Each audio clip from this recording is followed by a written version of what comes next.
Hello and welcome to today's video. If you are new here, I'm Amber and it is currently 5:30 a.m. because my son is going through like a leap or a sleep regression or something like that, and he's having a tough time with naps. So I currently cannot rely on nap time to film. So here we are. I thought it would be fun to film kind of like a little catch up / story time because we just recently moved from Arizona to Colorado, and the amount of things that went wrong, I am not exaggerating, is comical. If you've been subscribed to my channel or if you've been following along, you probably noticed that I took basically like a 2-month break, and partly it was because, like I said, we just moved and like we kind of just needed to like get back in the rhythm and routine of things, but also partly because I just needed to like recover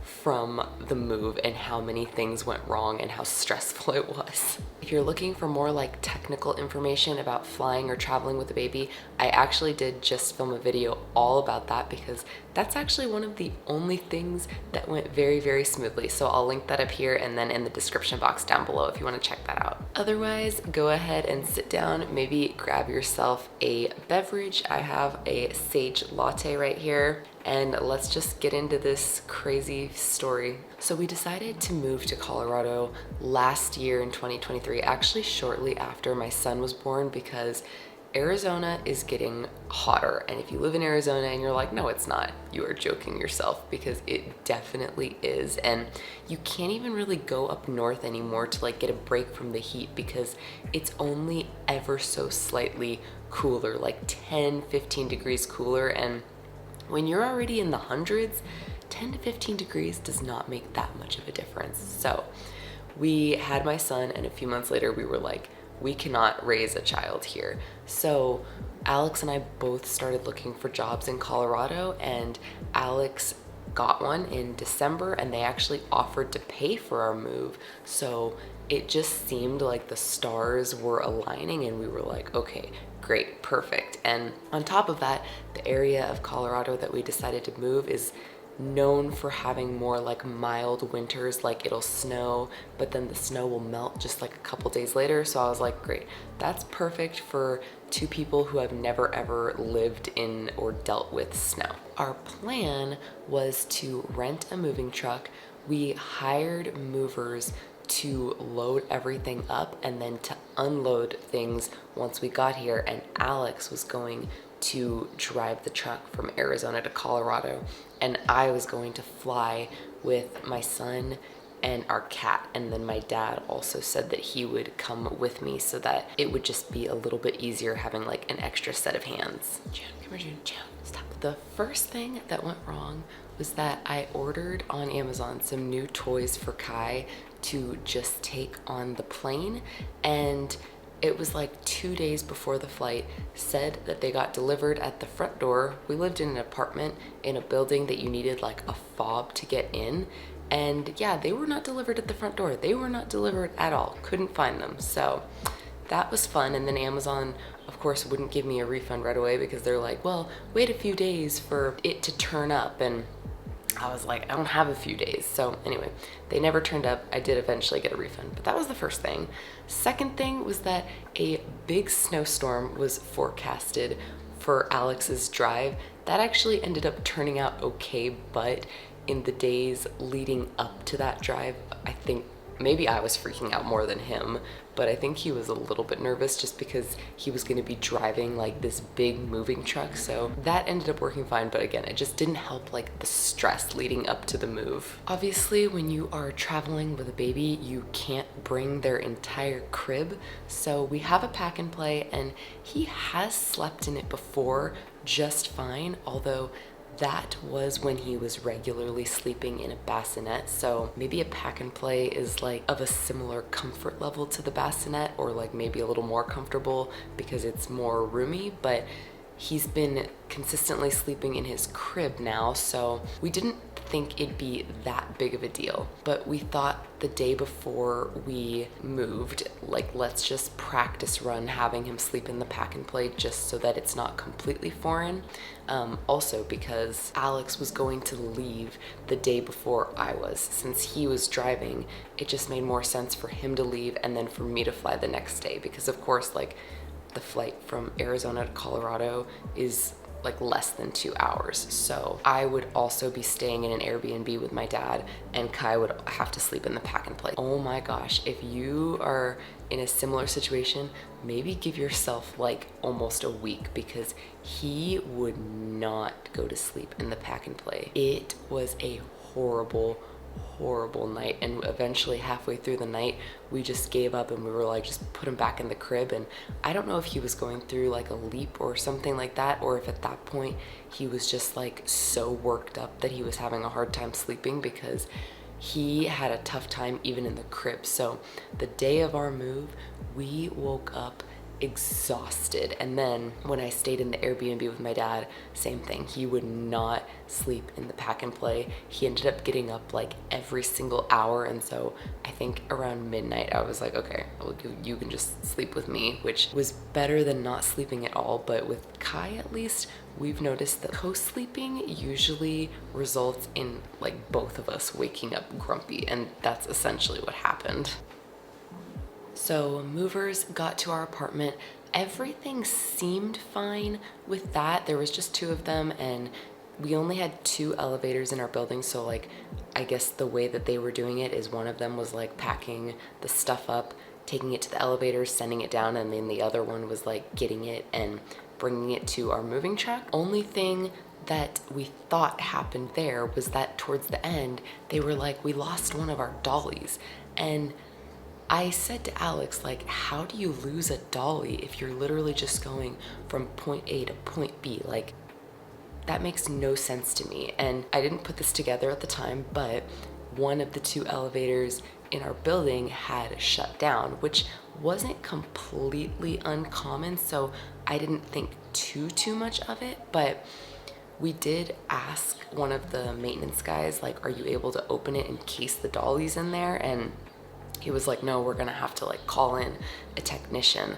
So we kind of were just like, okay, well, I guess sorry about your dolly, but that will come back later. So I picked up my dad from the airport. We went to the Airbnb, thought everything was good. And then I started my period. And ironically, this was my first period since having Kai. So it actually ended up being okay. But before having Kai, I had really painful periods. So I was freaking out a little bit. So far, my periods actually have not been painful post-Kai, but since this was the first one, I was like, oh my gosh, like I was just waiting for the storm to hit, and it did not. But either way, just starting your period on top of everything else was just kind of like, of course.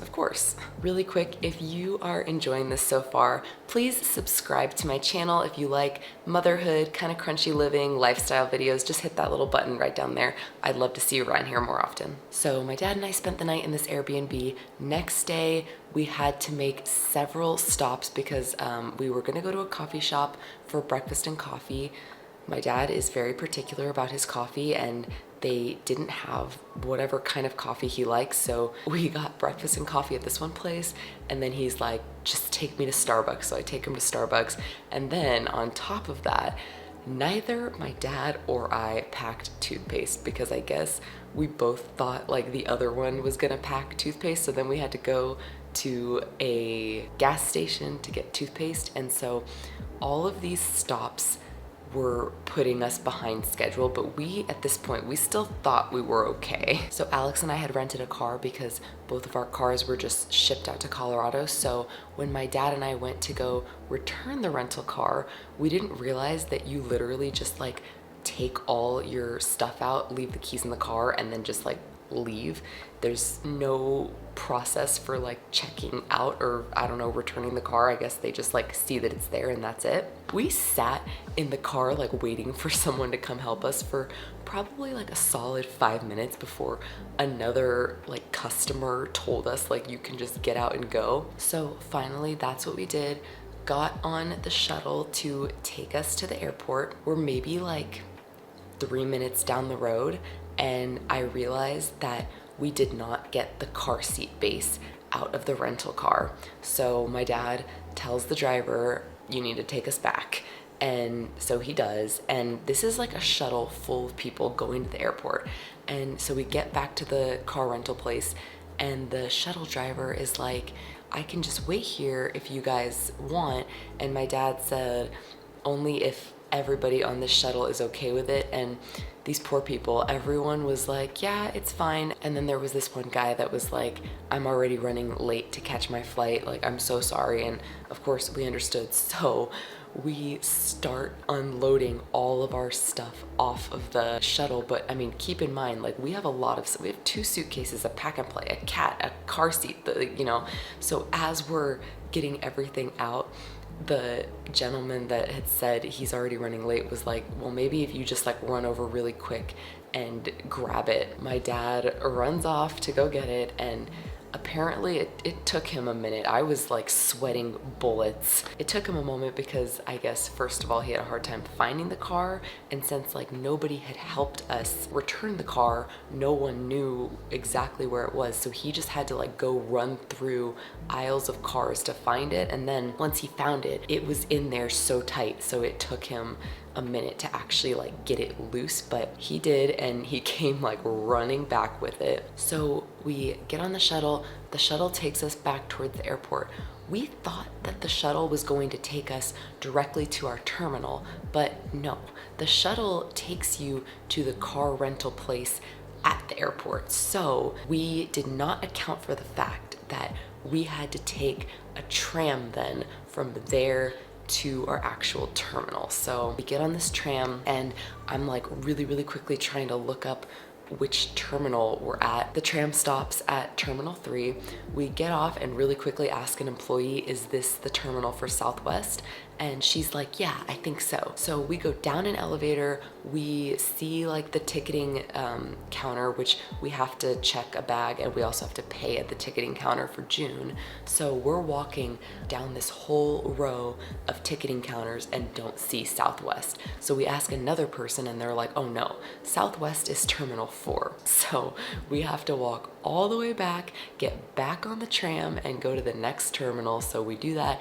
At this point, we are running like way behind, and so we know that we're probably gonna miss our flight, but like I think we still had a tiny bit of hope. We get to the right terminal, we have to pay to check the pack and play, gotta pay for June's ticket. We got to TSA. That actually went pretty smoothly. The only thing is it took a little bit longer because if you're taking a pet, like basically as a carry-on, you have to get their carry-on inspected. So it either has to go through the little x-ray machine without them in it, like you have to take them out, or you can actually ask for a private room. So that's what I did, because since June is a cat, I just like did not feel fully comfortable just taking her out, even with her little harness on, because homegirl has proven that if necessary, she can get out of her harness.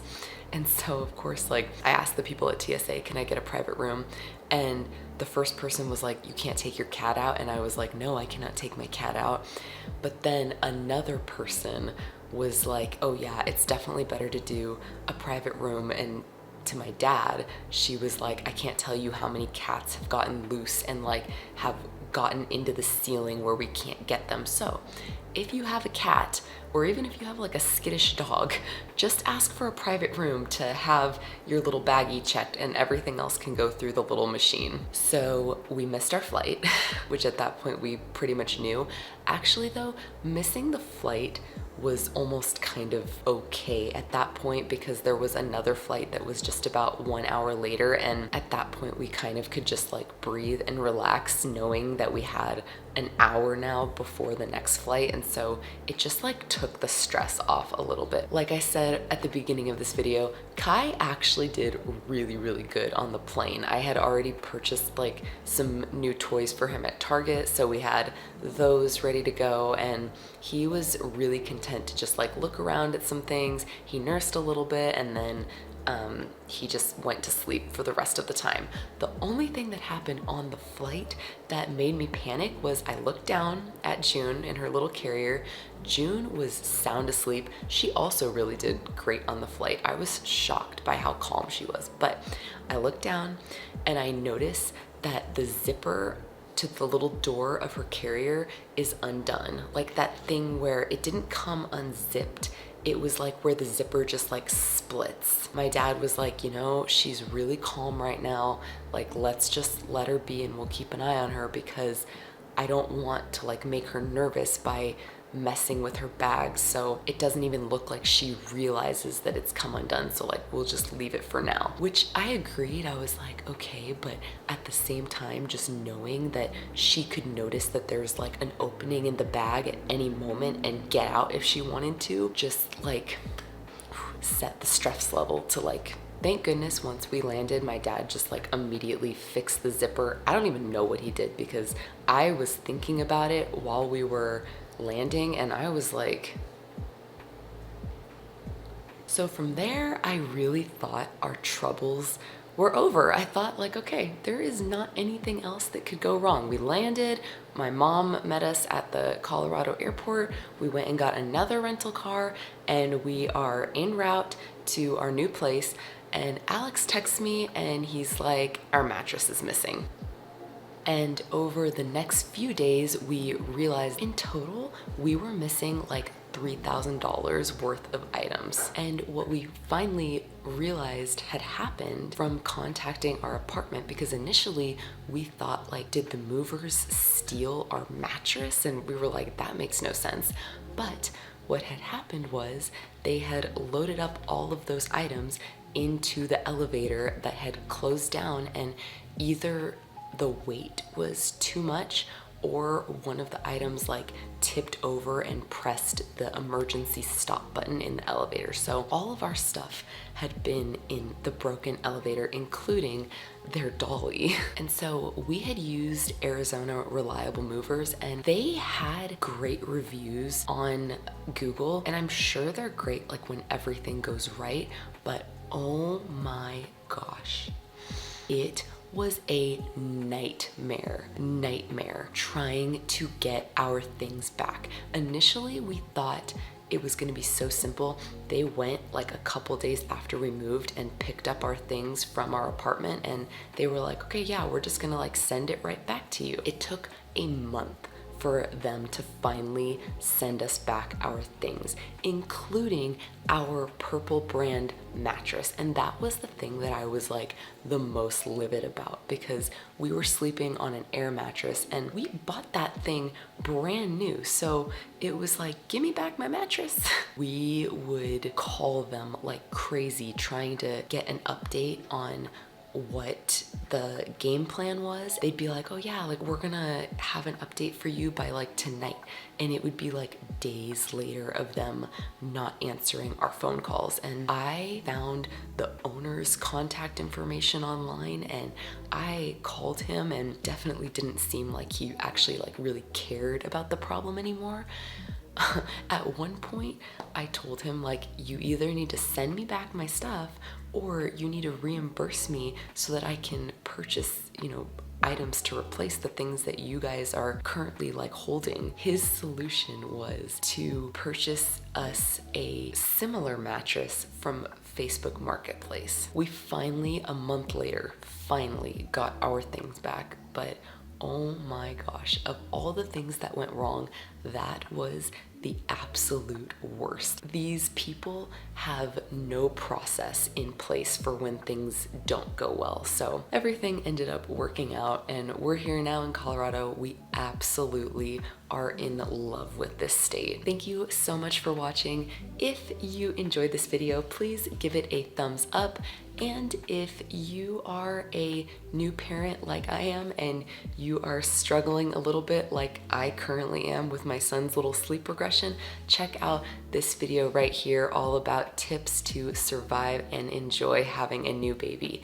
I hope you are having a beautiful rest of your day, and I'll see you in the next one. Bye!